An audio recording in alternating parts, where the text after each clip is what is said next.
Welcome to the deep dive. Today we're getting to some pretty interesting territory. We're looking at the scrutiny swirling around the current head of the Department of Homeland Security. You probably heard some chatter, maybe even that nickname Ice Barbie that's been floating around. Right, it's been hard to miss in certain circles.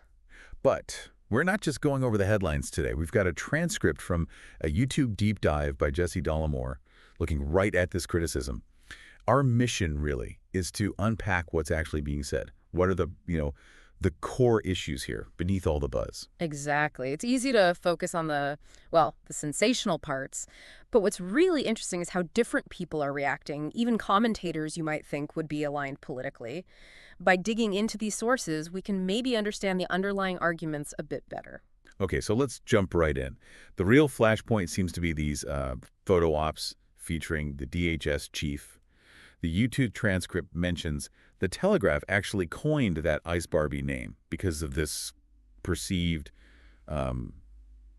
glamorization. Yeah. So based on what we've seen in the sources, what are we talking about here? What kind of photo ops? Can you paint a picture for us? Sure. The analysis pulling from the Telegraph describes some really striking images. We're talking the DHS chief in like a bulletproof ICE vest. Okay. But then you get these details, hair extensions, manicured nails. While holding a rifle. While holding an assault rifle, yeah.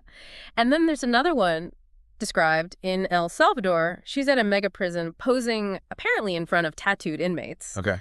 And she's wearing a DHS cap. And the report mentioned a pretty expensive watch, too, a Rolex. Wow. That is quite a juxtaposition of visuals. And it sounds like this wasn't just a one-off thing. It's more of a pattern. Exactly. That's what the sources suggest. A whole series of these appearances, almost like costume changes, There's mention of a leather aviator jacket that was in a surveillance plane. Okay. Then Coast Guard fatigues, but with like bright pink lipstick on a patrol boat. And then a standard CBP uniform down at the border. Oh, and even posing in firefighting gear with a hose. Right. So a real range. But wasn't there one specific incident that really caused an uproar in Arizona? Yes, that seems to be the one that really pushed things. The photo taken in Phoenix, she was holding a rifle, and, the way the photo was taken, it looked like it was pointed potentially right at another agent's head. Oof. Yeah, I could see how that would spark outrage. And that definitely caught the attention of people like Megyn Kelly. Now, the transcript we looked at points out Kelly is a, quote, staunchly pro-Trump broadcaster.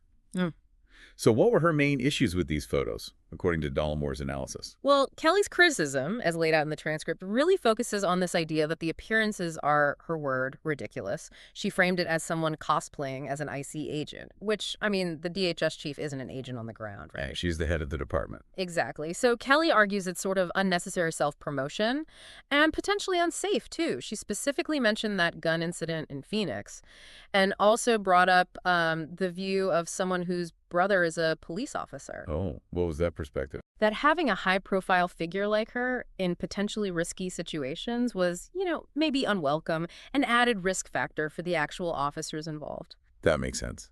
And didn't the transcript include a pretty direct quote from Kelly summing up her feelings? It did, yeah. It captures her point quite bluntly. She said, "Why does she have to keep doing this?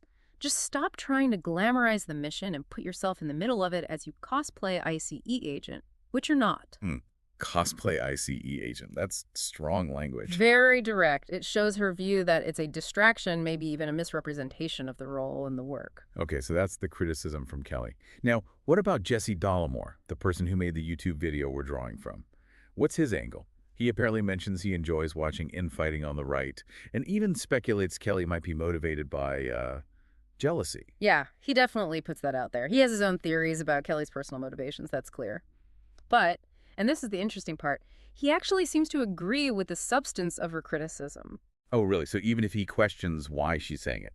He agrees with what she's saying, yeah. He even references that Telegraph headline, the Ice Barbie one, to kind of show this isn't just Kelly's isolated opinion. He sees this disconnect between these very polished, maybe overly styled images and the actual serious work DHS is supposed to be doing. So his broader concern isn't just the photos themselves, but what they represent. Precisely. Dollemore seems worried that this focus on image, on the optics, it ends up undermining the, quote, very important, very real work of the department. It raises questions for him about, are the leadership's priorities straight? Is this emphasis on appearances taking away from the agency's core responsibilities? And he made some kind of comparison to Megyn Kelly's own past photos. He did, yeah. A bit of an ironic twist, maybe suggesting some hypocrisy there, though he did apparently frame the context as being different. But still, he brought it up. It really does make you wonder then, why? Why did these photo ops? What could be the motivation behind them? Did the sources offer any hints? They do touch on potential reasons. Phrases like, all for the optics, and self-aggrandizement pop up in the YouTube transcript. The underlying suggestion is that these aren't just, candid snaps. They seem like carefully managed moments designed to build a particular public persona. And this goes beyond just some potentially awkward photos, doesn't it? There could be bigger consequences here for the whole department. Absolutely. If you zoom out, controversies like this, they can chip away at public trust in an agency like DHS. And that trust is pretty crucial for them to operate effectively. If the perception becomes that leadership is more focused on personal image than the actual mission, well, that raises legitimate questions. The questions about priorities, Yeah. about the direction of a really critical government agency. Exactly. And just to be perfectly clear, as we're exploring all this, we aren't taking sides. We're not endorsing any political viewpoint here. Our goal is just to lay out the information as presented in these sources we've looked at and understand the different perspectives. Precisely. We're analyzing the conversation about the issue based on these specific materials, identifying the arguments, the details they use. Yeah, okay, so let's recap the main points. The core issue is these highly produced public appearances by the DHS chief. Critics like Megyn Kelly, whatever her motives might be, as Dollemore speculates have slammed them for, sort of glamorizing a serious job and maybe even being unsafe. Right. And Dollemore, while questioning Kelly's motives, ultimately seems to agree with the substance of that critique. There's this broader concern floating around that the focus on image might be overshadowing or even undermining the actual work and credibility of the Department of Homeland Security. Which leaves us with a pretty significant question to think about, doesn't it? It really does. When you take all this in the descriptions of the photos, the criticisms, the suggested motivations, what does it really tell us? What does this situation reveal about that tricky intersection of leadership, public image, and the very serious work government agencies have to do?